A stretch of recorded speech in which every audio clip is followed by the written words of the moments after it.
کہ نگران وزیر صحت کی اہلیہ کی جو فارماسیوٹیکل کمپنی ہے ان کے خلاف کارروائی شروع کی گئی ہے، اور اس بنیاد پر ہی نگران وزیر صحت کو، چونکہ یہ مفادات کا ٹکراؤ آ جاتا ہے، یہاں آ کے استعفیٰ بنتا ہے، لیکن استعفیٰ تو وہاں دیا جاتا ہے جہاں کوئی منتخب لوگ آئے ہوں اور ان کو عوام میں جانا ہو یا عوام کو وہ جواب دہ ہوں، یا تو ایک الگ ہی سلسلہ شروع ہو گیا۔ اور دوسری جانب یہ بالکل ویسی صورتحال بن گئی ہے جیسا کہ، اور یہ پچھلے 16 ماہ سے یہی صورتحال ہے، جیسے کسی ملک میں مارشل لا نافذ ہو چکا ہو اور وہاں پر احتجاج کرنا پابندی ہو اور احتجاج کرنے والوں کے خلاف کارروائی کی جا رہی ہو، یہ بالکل ایسی ہے۔ پہلے تو تھی پاکستان تحریک انصاف، اب پاکستان تحریک انصاف کے تو لوگوں کو اتنا دبا دیا گیا ہے اور ہزاروں کارکنان ان کے جیلوں میں پڑے ہیں، ان کی لیڈرشپ، جتنی بھی لیڈرشپ ہے، یا وہ پی ٹی آئی چھوڑ چکی ہے، یا وہ جیل میں ہے، یا وہ روپوش ہے، اس وقت کوئی ان کا لیڈر باہر نہیں ہے۔ تو اور جو کارکنان ہیں اگر وہ جھنڈا اٹھا کے باہر نکلتے ہیں تو ان کو دہشت گردی کے مقدموں میں جیلوں میں بھیج دیا جاتا ہے۔ تو یہ ایک پورا سلسلہ ہے۔ آپ اندازہ لگائیں کہ قرآن پاک کی بے حرمتی کے خلاف احتجاج، اس پر لوگوں کو گرفتار کیا گیا، 14 اگست پر لوگوں کو گرفتار کیا گیا، تو بات تو ختم ہوگی۔ اگر وہ اب بجلی کے بلوں کے پر شروع کر دیں گے، احتجاج شروع کر دیں گے، تو ان کو وہاں گرفتاریاں کر دی جائیں گی۔ پھر کہا جاتا ہے جی کہ 9 مئی کے مقدمات پڑے ہیں۔ اب پی آئی اے پچھلے دنوں سے ان کا احتجاج جاری ہے کہ ایئر لائن کو آپ 2 حصوں میں تقسیم نہ کریں، اس احتجاج پر بھی اب ان افسران کے خلاف کارروائی شروع کر دی گئی ہے۔ ہر وہ شخص جو احتجاج کرے گا، ایسے اس کو عبرت کا نشان بنا دیا جائے کہ کوئی احتجاج پاکستان میں کوئی احتجاج کرنے کی سوچے بھی نہیں۔ Pakistan airlines international airline انتظامیہ نے نجکاری کے خلاف احتجاج میں شریک ملازمین کے خلاف کارروائی شروع کر دی ہے۔ پی آئی اے بکنگ آفس راولپنڈی بند کرنے میں شامل سپروائزر کو شو کاز نوٹس جاری کر دیا ہے۔ کاشف لیاقت نامی سپروائزر کا تعلق ایئر لائن کے کمرشل ڈپارٹمنٹ سے ہے۔ شو کاز لازمی سروسز ایکٹ اور industrial commercial and employment standing ordinance کے تحت دیا گیا ہے۔ شو کاز کے مطابق بکنگ دفتر کے مرکزی دروازے صارفین کے لیے بند کرنے سے ایئر لائن امیج کو نقصان پہنچا۔ دوران احتجاج انتظامیہ مخالف نعرے بازی اور دیگر اقدامات ادارے کی ساکھ کو نقصان ہیں، خراب کیا گیا۔ شو کاز نوٹس میں سپروائزر کو کہا گیا کہ وہ اپنے اوپر عائد ہونے والے الزامات کا 1 ہفتے میں جواب دیں، بصورت دیگر متعلقہ قوانین کے تحت ان کے خلاف کارروائی عمل میں لائی جائے گی۔ اور یہ اس وجہ سے کہ ملازمین کی جانب سے ایئر لائن کو جو نجکاری اور 2 حصوں میں تقسیم اور تنخواہوں میں عدم اضافے پر گزشتہ 10 دنوں سے احتجاج جاری ہے، یونین اور ایسوسی ایشنز نے ایئر لائن بکنگ دفاتر پیر سے 3 گھنٹے کی بجائے 9 تا 5 بجے تک بند رکھنے کا اعلان کر رکھا ہے، اور اب ان کے خلاف کارروائی شروع کر دی گئی ہے۔ سب کو پتہ ہے کہ اگر 8-10 لوگوں کے خلاف کارروائی شروع کر دی جائے گی تو باقی چپ کر کے بیٹھ جائیں گے، تسلی سے بیٹھ جائیں گے، ان کو زیادہ بولنے کی اجازت نہیں ہوگی۔ اور یہ چونکہ ایک نظام ہے، اور اس نظام میں اب آپ دیکھ لیں کہ جب پبلک ایٹ لارج نکلتی ہے پھر چیزیں کچھ اور ہوتی ہیں، اور میں سمجھتا ہوں کہ آپ جتنا دبائیں گے، یہ دباتے دباتے ایک ایسا لاوا بن رہا ہے جو احتجاج آئین اور قانون کے دائرہ اختیار میں رہتے ہوئے ہوگا کہ جس کی مثال نہیں ملتی۔ چونکہ کس حد تک آپ ایک ورڈ استعمال ہوتا ہے بزدل لوگوں کے لیے، آپ اگر وہ بھی سمجھیں اور آپ اتنا بھی کہیں کہ جی ہم جو کرتے رہیں گے کچھ نہیں ہوگا، تو ایک وقت آتا ہے کہ ان کو بھی آ جاتی ہے اور وہ بھی کھڑے ہو جاتے ہیں۔ اور یہ جو چیزیں ہیں، میں یہ سمجھتا ہوں کہ یہ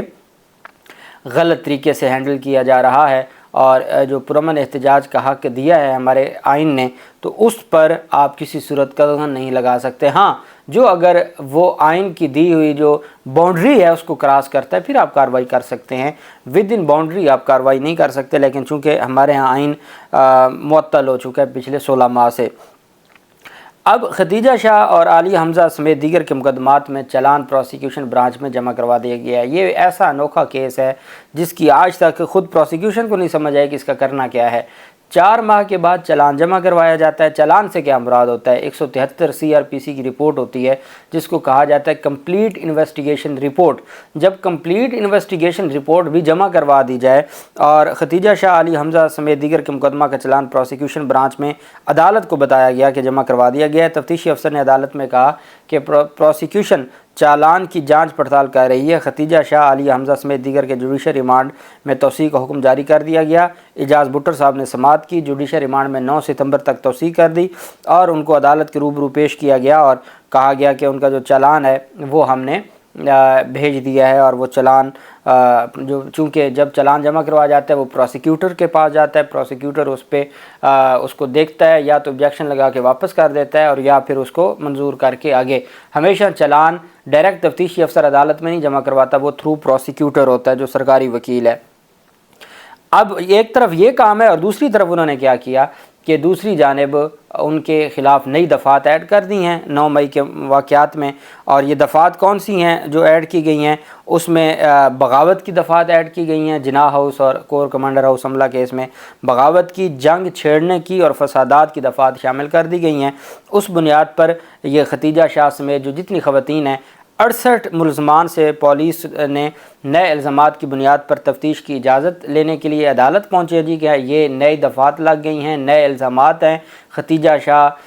صنم جاوید اور ان تمام کے خلاف نئے سرے سے ہم نے تفتیش شروع کرنی ہے، نئے الزامات کی بنیاد پر تفتیش کرنی ہے۔ اب ہم نے بغاوت، جنگ چھیڑنے اور فسادات کے الزامات اور دفعات پر ہم نے تفتیش کرنی ہے، تو مہربانی کر کے آپ ان کی کسٹڈی دیں ہمیں۔ تو انسداد دہشت گردی عدالت کے جج اعجاز احمد بھٹر نے پولیس کی استدعا منظور کر لی اور عدالت نے ختیجہ شاہ، صنم جاوید سمیت 68 ملزمان کو دوبارہ شامل تفتیش کرنے کی اجازت دے دی۔ تفتیشی افسر نے کہا کہ مزید تحقیقات کے لیے ہم نے درخواست دائر کی ہے اور مقدمے میں ہم نے یہ دفعات ایڈ کی ہیں، اور اس وجہ سے اس میں ہر صورت ان کی ہم نے تفتیش کرنی ہے۔ جو سوموار والے دن کل 28 اگست کو ان کی ضمانتیں لگی ہوئی تھیں وہ بینچ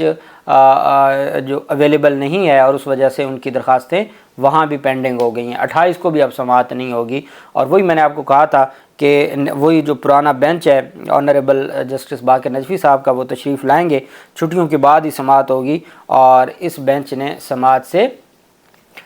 چونکہ 28 کو اویلیبل نہیں ہے تو 28 کی لسٹ کینسل کر دی گئی ہے۔ اب 28 کو ہو بھی تو جب نئے سرے سے تفتیش شروع ہو گئی ہے تو وہ کیا کریں گے؟ ضمانت میں نئی دفعات آ گئیں، پہلے کچھ ترمیم کر کے انہوں نے اپلیکیشن فائل کی، اب نئی دفعات آ گئی ہیں، پھر یہ ہوگا چونکہ ہماری جو بڑی عدالتیں وہ بولنے کو تیار ہیں نہیں، اپنا ذمہ داری نبھانے کو تیار ہے نہیں، پولیس کو جو دل کر ہے وہ کر رہے ہیں، اور ان کو یہ لگتا ہے کہ وہ قانون کے مطابق کر رہے ہیں، چونکہ عدالت پوچھتی نہیں ہے تو وہ قانون کے مطابق ہی ہوا، اور یہ نظام ایسے ہی چلتا جا رہا ہے۔ لاہور ہائی کورٹ کے 2 رکنی بینچ نے جسٹس وحید خان صاحب اور جسٹس سلطان تنویر صاحب نے، یہ معاملہ تھا امجد رفیق صاحب نے، جج ہیں لاہور ہائی کورٹ کے، انہوں نے پرویز الہی جیل میں تھے، پرویز الہی کو کسی بھی اور مقدمے میں گرفتار کرنے سے روک دیا تھا۔ اس کا بیک گراؤنڈ یہ تھا کہ ایک مقدمے سے نکلتے ہیں دوسرے میں گرفتار کر دیے جاتے ہیں، دوسرے سے نکلتے ہیں تیسرے میں گرفتار کر لیا جاتا ہے، اس پر انہوں نے روک دیا تھا۔ اس روکنے کے بعد اس فیصلے کو نگران حکومت نے چیلنج کر دیا لاہور ہائی کورٹ میں۔ لاہور ہائی کورٹ کا 2 رکنی بینچ تھا علی باقر نجفی اور عالیہ نیلم صاحبہ کی سربراہی میں، اور انہوں نے اس فیصلے کو معطل کر دیا۔ اس فیصلے کی معطلی کے خلاف نگران حکومت کی اپیل پر فیصلہ معطل ہو گیا۔ پرویز الہی جو بیرسٹر علی ظفر صاحب کے ذریعے پہنچ گئے سپریم کورٹ۔ سپریم کورٹ کے 3 رکنی بینچ نے کہا کہ نگران حکومت کیسے فائل کر سکتی ہے، پھر جو انٹرم آرڈر ہے، انٹرم آرڈر کے خلاف انٹر کورٹ اپیل کیسے فائل ہو سکتی ہے؟ بڑے سخت سوالات اٹھا کے 3 دن کا ٹائم دیا لاہور ہائی کورٹ کو کہ آپ اس کو سنیں اور آپ ڈیسائیڈ کریں، نہیں تو وہ فیصلہ بحال ہو جائے گا جو سنگل جج کا تھا۔ اس پر پھر 2 رکنی بینچ نے جسٹس محمد وحید خان اور جسٹس سلطان تنویر، چھٹیاں تھیں تو یہی بینچ اویلیبل تھا، انہوں نے سنا اور انہوں نے سنگل بینچ کا فیصلہ عمران خان کی اب جو درخواست دائر ہوئی لاہور ہائی کورٹ میں یا اسلام آباد ہائی کورٹ میں وہ یہی ریلیف ہے، کیونکہ عمران خان بھی جیل میں ہے اور پرویز الہی بھی جیل میں تھے، جیل میں رہتے ہوئے بقیہ مقدمات سے حفاظت مانگی گئی تھی۔ تو 2 رکنی بینچ نے سماعت کی اور فیصلے میں کہا گیا کہ سنگل بینچ کا جو پرویز الہی کو دیا گیا ریلیف ہے وہ قانون کے اصولوں سے مطابقت رکھتا ہے۔ سنگل بینچ کا فیصلہ انہی اصولوں پر ہے جو سپریم کورٹ اور ہائی کورٹ کے فیصلے پہلے سے طے شدہ ہیں۔ عدالت نے کہا کہ ایڈوکیٹ جنرل خالد اسحاق نے کہا کہ سنگل بینچ نے فیصلے میں مانگی گئی استدعا سے بھی تجاوز کیا، سنگل بینچ نے درخواست میں کی گئی استدعا کے مطابق ہی ریلیف دیا۔ لاہور ہائی کورٹ نے فیصلے میں کہا کہ ایڈوکیٹ جنرل کے اعتراض درست نہیں ہے، سنگل بینچ کے فیصلے میں مداخلت کی ضرورت نہیں ہے، اس وجہ سے اپیل خارج کی جاتی ہے، اور ان کی جانب سے یہ کہا گیا کہ جو سنگل بینچ نے ان کو ریلیف دیا ہے اور سنگل بینچ نے